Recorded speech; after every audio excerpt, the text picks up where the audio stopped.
Ok, découverte de la nouvelle Casio FX92.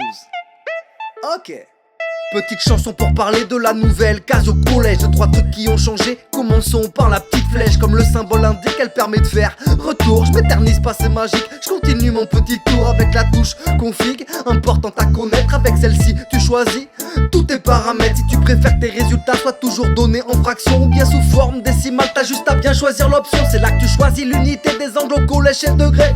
Ne va pas te tromper, pour la trigo ça peut tout changer. Et puis tu peux choisir à quel chiffre tu peux arrondir. Tu peux même mettre en notation scientifique pour tout te dire. C'était la partie paramètres de calcul descente à de suite. Les paramètres du système pour régler l'arrêt automatique, les contrastes, et c'est là que tu réinitialises tout. En gros, si t'as changé des trucs et que t'es perdu, c'est là que tu remets tout à zéro. Nouvelle calculette, tout est plus intuitif, faut qu'une prise de tête. Ouais, si t'es bien attentif, les 3-4 nouvelles touches tu vas les gérer sans souci. Et au final tu verras qu'elle te simplifie la vie. La touche configuration c'est pour tout paramétrer, outil et catalogue pour les différentes fonctionnalités. Si tu veux ton résultat sous forme décimale en fraction, pour ça y a la touche format qui donne même la décomposition. Parmi les choses nouvelles, y a la touche format, très pratique, c'est grâce à elle que t'exprimes ton résultat sous forme décimale ou bien sous forme de fraction. C'est toi qui choisis en fonction de la question de la situation. Si tu veux, tu peux même mettre en notation scientifique si t'es en quatrième, en troisième et que tu sais ce que c'est. Logique d'ailleurs pour les troisièmes qui voudraient trouver la décomposition en produit de facteur premier d'un nombre, pas de pression. Tu tapes ton nombre, tu tapes OK, t'appuies sur la touche format, tu choisis facteur premier, t'appuies sur OK et tu l'as. Ce couplet on va le finir avec la touche F de X. T'as une fonction à définir, sélectionne, définit F de X,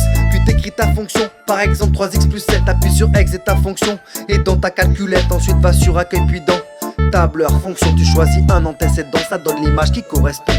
Nouvelle calculette, tout est plus intuitif, faut qu'une prise de tête. Ouais, si t'es bien attentif, les 3-4 nouvelles touches tu vas les gérer sans souci. Et au final tu verras qu'elle te simplifie la vie. La touche configuration c'est pour tout paramétrer, outil et catalogue pour les différentes fonctionnalités. Si tu veux ton résultat sous forme décimale en fraction, pour ça y a la touche format qui donne même la décomposition. La touche catalogue c'est fait pour tout ce qui est fonctionnalité. Plusieurs catégories, commençons par celle pour trouver le PGCD de nombre donné. Tu vas dans calcul numérique, tu sélectionnes PGCD, tu saisis ton premier nombre puis t'appuies sur le point virgule. Tu saisis ton deuxième nombre, tapes sur exe et ça te calcule le PGCD des deux nombres en question. Bien sûr que ça peut aider, et la manipulation est presque la même pour calculer le PPCM. Mais cette touche ne sert pas qu'au niveau troisième. Imagine tu veux poser une division euclidienne, tu tapes ton dividende, jusqu'ici pas de problème. Puis tu vas dans catalogue, analyse, fonction, tu choisis reste et tu rentres ton diviseur. T'as ton quotient entier et ton reste de la 6ème à la 3ème. Tout le monde peut vérifier toutes ces divisions euclidiennes.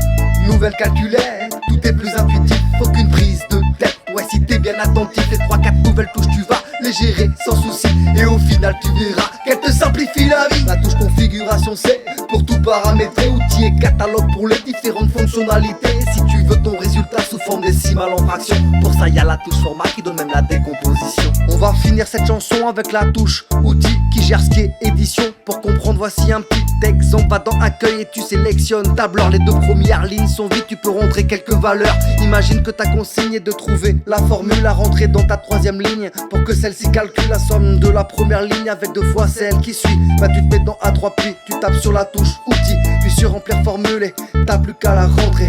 T'appuies sur OK puis sur confirmer. Autre exemple, tu vas dans accueil tableur, fonction, rentre quelques antécédents, au hasard te pose pas de questions. Tu appuies sur outil pour définir ta fonction et puis t'écris en fonction de X son expression. T'appuies sur OK, ça te calcule toutes les images des antécédents rentrés. Tu peux même mettre une fonction G. Nouvelle calculette, tout est plus intuitif, faut qu'une prise de tête. Ouais, si t'es bien attentif, les 3-4 nouvelles touches tu vas les gérer sans souci. Et au final tu verras qu'elle te simplifie la vie. La touche configuration c'est pour tout paramétrer, outil et catalogue pour les différentes fonctionnalités. Si tu veux ton résultat sous forme décimale en fraction, pour ça y a la touche format qui donne même la décomposition.